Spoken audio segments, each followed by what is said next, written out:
Nuevamente con ustedes, este es su servidor, Raúl Valdemar Benítez, en el programa Mi Decisión Hoy. La reflexión para esta oportunidad la he titulado El cristiano y la política. Todo cristiano maduro está consciente que debe participar en la toma de decisiones o en hacer decisiones para el destino de su comunidad o también en la aplicación o ejecución de las decisiones que se han tomado para beneficiar a la comunidad a través de un liderazgo. Después de todo, fue Jesucristo quien dijo que sus seguidores debieran ser sal en la tierra.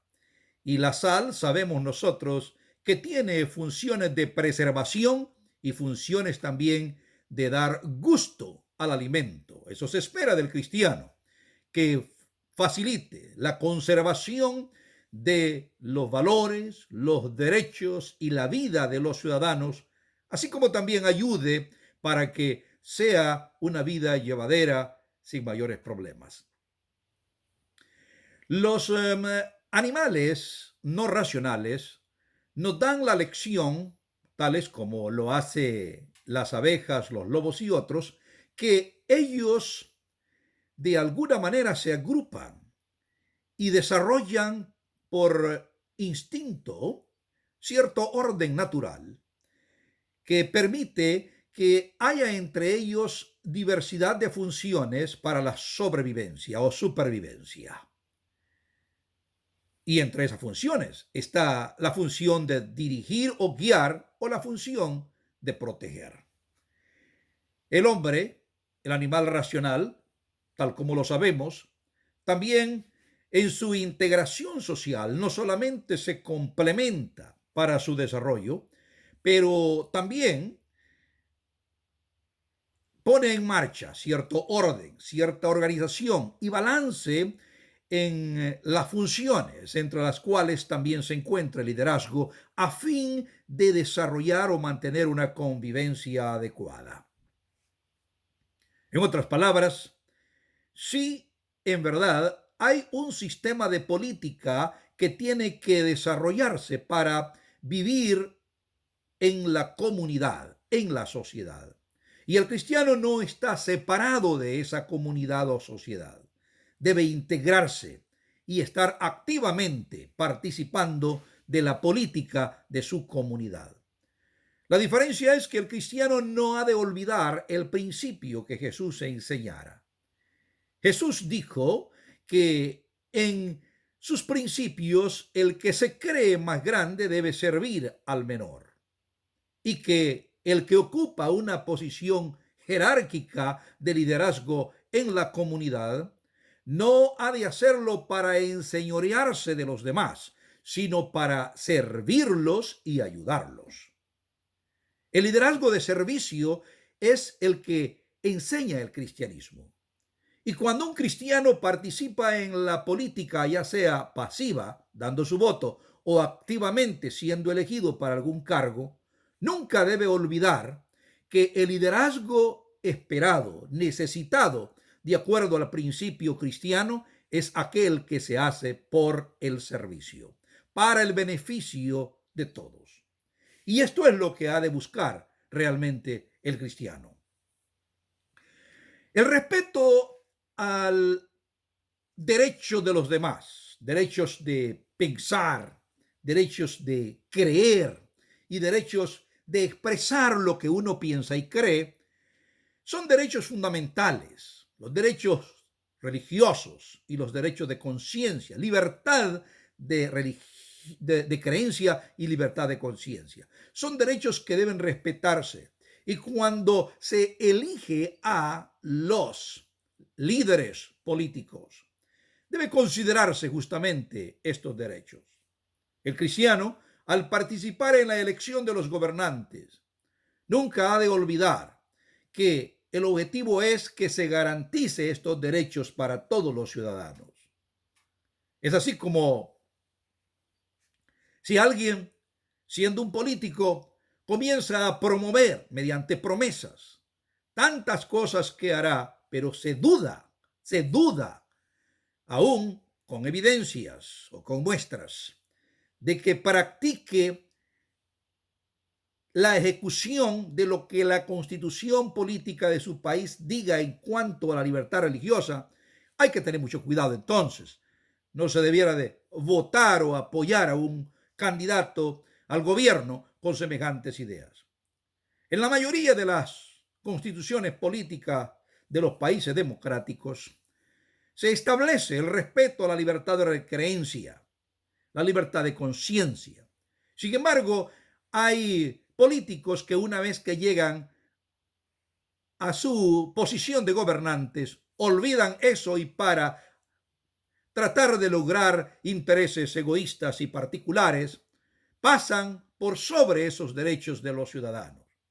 Si un cristiano percibe tal cosa, no debe apoyar semejantes posturas.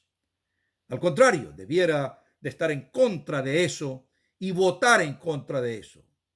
Es muy importante recordar que cuando se es cristiano, lo más importante que uno busca antes que todo, por supuesto, el respeto a la vida, pero también el respeto a la fe, a la creencia.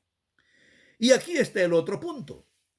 Cuando el cristiano es nombrado para un cargo público o está promoviéndose para ser parte del gobierno, no debe olvidar el cristiano entonces, en primer lugar, que el principio de su fe le indica que debe ejercer un liderazgo de servicio.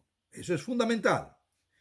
En segundo lugar, que hay que respetar los derechos de los ciudadanos, de todos los ciudadanos, y entre esos derechos está el derecho a la libertad de conciencia y libertad religiosa. Nunca el cristiano que ha sido elegido para un cargo público usará su posición, su poder o autoridad, su influencia para tratar de manipular o dominar o controlar que otros piensen y crean como él o ella piensa, o para que se afilien otros a la iglesia que él está o ella está afiliado, o que profesen la misma creencia que él o ella profesa. No, si ocupa un cargo público de responsabilidad pública, el cristiano también deberá respetar la diversidad de creencias y la diversidad de pensamientos.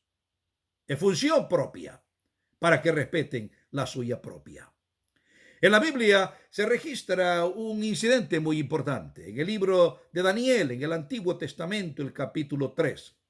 En la primera parte de ese capítulo, el rey manda que todo mundo obedezca al adorar y adore al dios de los babilonios, inclusive una imagen, una estatua enorme que él ha levantado. Y el que no lo haga tiene que morir en un horno de fuego. 3 hebreos, obviamente que profesan la religión judía, están en contra de semejante acto religioso, se oponen y milagrosamente son salvados. Al ser salvados milagrosamente, el rey al final ordena que se respete al Dios de los hebreos y el que no lo respete morirá, será sancionado, será castigado, descuartizado. Bueno, este último acto del rey ha sido visto por los judíos y también por los cristianos algunas veces como un acto de apoyo a la fe cristiana. Pero mucho cuidado. La intolerancia religiosa mostrada en el verso 6 del mismo capítulo al principio, para aquellos que no adoraban a los dioses babilonios, no es más grave que la intolerancia religiosa mostrada al final del capítulo cuando el rey ordena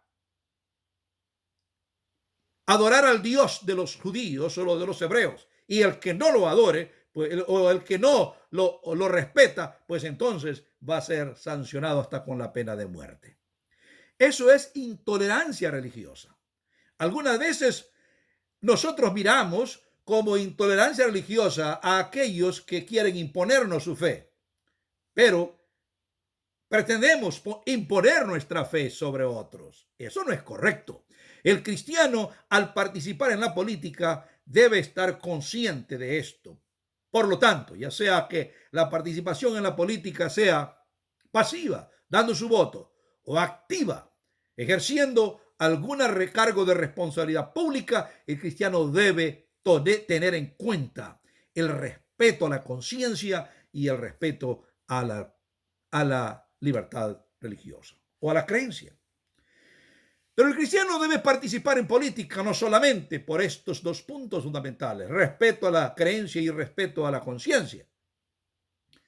Hay un poder que se ejerce a través del voto para que la agenda política se incline para un lado o para el otro. Y hay puntos muy importantes que están en juego en la política de una comunidad. Por ejemplo, el derecho a la vida, incluyendo al recién formado, al ser recién formado, y a la calidad de vida que debe dársele a todo o garantizárseles a todos los ciudadanos. El voto del cristiano puede influenciar, un voto puede ser significativo para que la agenda política que facilita o garantiza ciertos valores de la vida se ponga en marcha o no. No solamente esto, pero también hay otros aspectos, tales como la administración de la justicia de manera equitativa para todos los ciudadanos, cuidando de sus intereses, no importando su afiliación política, su creencia religiosa, su situación social o económica, para todos. Luego, también, al votar, participamos los cristianos en las decisiones que pondrán en el gobierno a alguien que administrará los recursos del Estado para beneficio o para el bienestar de todos y también el progreso de la nación. Al votar o al participar en la política, el cristiano también participa en las decisiones que tienen que ver con la formación de las nuevas generaciones mediante la educación y mediante el fortalecimiento de los valores culturales de la comunidad o de la sociedad.